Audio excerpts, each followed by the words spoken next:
Thank you, respected collector sir, all the educationists,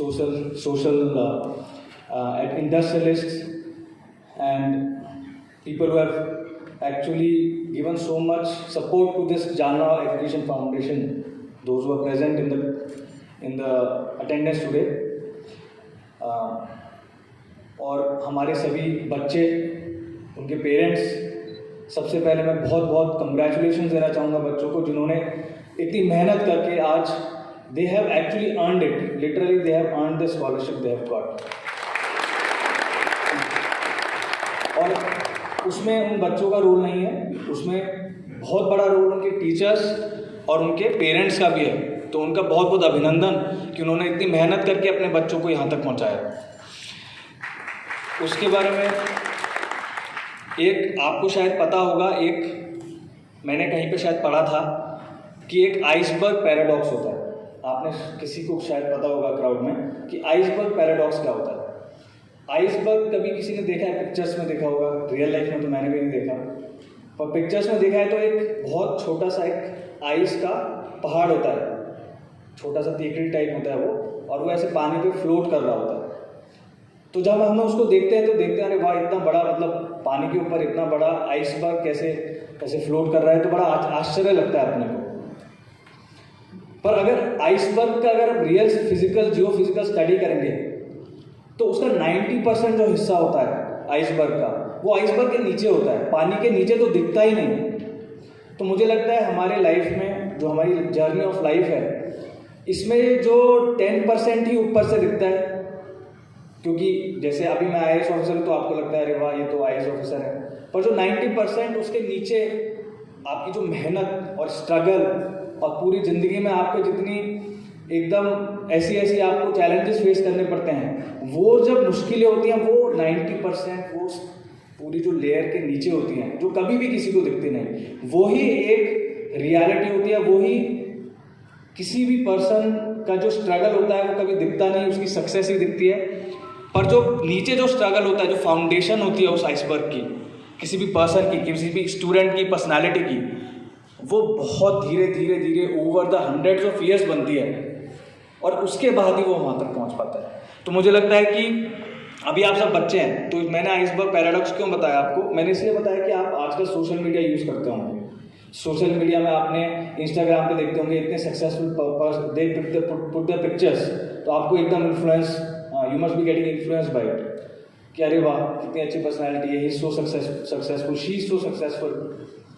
But there is a lot of struggle behind the success. There is a lot of hard work behind the success. जैसे sir ने बोला था कि struggle के बिना जो इस point पर आप पहुंचे हैं, अभी ऑलरेडी आपने इतनी मेहनत करके पढ़ाई करी, but the journey start from here.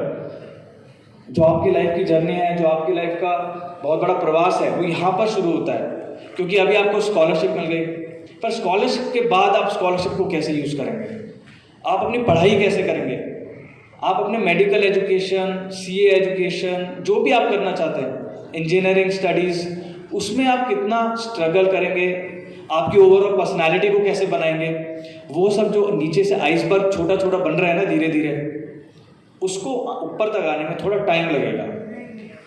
तो मैं बस ये कहना चाहता हूँ कि be patient, work hard and have integrity. अगर ये 3 चीज़ें आपने अपने डेली रूटीन में, अपनी लाइफ में इनकलकेट करें कि जल्दी नहीं करनी है किसी चीज़ की, धीरे धीरे चीज़ें आपके पास आती हैं, धीरे धीरे वो आइसबर्ग बनता है। इसी तरह से पेशेंस, उसके बाद मेहनत करनी है, हार्ड वर्क करना है, क्योंकि विदाउट हार्ड वर्क तुम्हें पता है कि मेहनत के बिना तुम यहाँ तक कैसे पहुँचे हो, तो वहाँ तक पहुँचने के बाद और भी हार्ड वर्क करना है। क्योंकि जैसे जैसे आप ऊंचे पद पर पहुंचते जाते हैं, अभी आप मान लो नीट आपने क्लियर करा, फिर आप MBBS करी आपने, फिर एक्चुअल डॉक्टर बनोगे तो उसमें ज़्यादा रिस्पॉन्सिबिलिटी होगी, क्योंकि उसमें एक्चुअली पेशेंट की जान बचानी है। तो इस तरह से रिस्पॉन्सिबिलिटी बढ़ती है, तो हार्ड वर्क ज़्यादा बढ़ता है लाइफ में, कम नहीं होता। और उसके बाद इंटेग्रिटी मतलब जो आपने अपने मन में ठान लिया है, जो सही है, जो आपके एथिकल कोड में है, उसको हमेशा से फॉलो करना है। उसके बिना कुछ भी, कितना भी टैलेंटेड हो, कितनी भी पढ़ाई करी हो, उसका कुछ फर्क नहीं पड़ता। क्योंकि जैसे यहाँ पे समाज को अगर साथ में लेके बढ़ना है, तो इंटेग्रिटी और हार्डवर्क की बहुत ज़्यादा ज़रूरत पड़ेगी।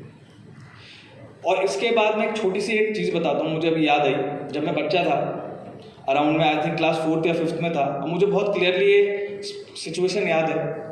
मैं हमेशा क्लास में 2nd या 3rd आता था। मैं पढ़ाई में ठीक था, तो क्लास में हमेशा 2nd या 3rd आता था। और फर्स्ट क्लास में कौन, मतलब 2nd क्लास में कोई 3rd 4th 5th फर्स्ट आ रहा है, उससे कुछ फ़र्क नहीं पड़ता। पर होता है ना कि जो पेरेंट्स, मेरे फादर बैंक ऑफिसर थे, मेरी मदर हाउसवाइफ, तो हमेशा वो अच्छा सा मुझे पढ़ाते थे, टाइम निकालते थे। तो 3rd class 4th I think जब मैं 4th क्लास में था, तो ट्यूशन लेता था। और ट्यूशन हमारे स्कूल के टीचर से देते थे हमें, जैसे इंग्लिश का टीचर, इंग्लिश के स्कूल के टीचर। तो उस टाइम पे एक बार मेरे पेरेंट्स ने मेरे मैथ्स के टीचर से पूछा कि ये क्लास में फर्स्ट नहीं आता, कभी हमेशा 2nd आता है, 3rd आता है, इसके बारे में क्या करना चाहिए। वो एक लड़की थी, उसका नाम श्वेता था, वो हमेशा बीट करती थी मेरे को, वो हमेशा क्लास में फर्स्ट आती थी, तो उसको मैं कभी बीट नहीं कर पाता।